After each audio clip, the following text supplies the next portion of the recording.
ya kajingya mare kai la tip ru kum kajingya le kai ka blarim tam ha ka perthei kajing yo nong na kajingya mare ka khambun om tangba ka pen wan dor ya ka met ka phat namar ba ka dei kajingya le kai shimet ka pen long ya ubriu ban klan bor bat pen jana ya ladi na ka benta ki katu ka ni kajingya mare ka long kum kajing snotanat bat habia dei bat kani u Pushker Bhatt u long kum uwei na kini tong ya phai khen dia Shaphang kani ka khubor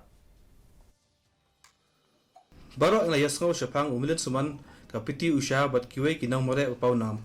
Mateng teng nilap ru haki bria bakajing more kalong kabakangsan hakajing em man la kasni ka jongki. Tang shwa man kenjat shai jalman la kasni Pushker Bhatt ulakhe na bathia batlej ban more kai. Ujuyai betek badle yakane haki alflies nam balala. Actually, I'm not a professional runner, but the thing is, it's my hobby, and this hobby develops 23 years back. That is in the year 2000. I did my graduation in the year 1998. Since then, I was preparing for this competitive exams and all. And running early in the morning, running 8 to 10 kilometers was a part of that preparation. So I used to run every morning in wee hours, like in midnight. So whole day I feel very energetic and never feel dullness and all. So I can concentrate in my work. Kajing klan kamet kaphat kalong kabakangsan ya Pushker. Wat lada uther uslam bat umyo lad ban lej mare Henry upulong ya kijing klan met apo ieng.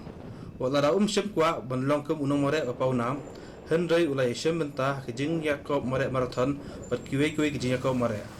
Ungai bakajing mare kai kapen klan ya kamet kaphat bat kajing mut jiperkhat bat kani kayarap yu ban plej jing mut hakikam kibau tray. Each and everyone should make this habit of running or at least go for a morning walk.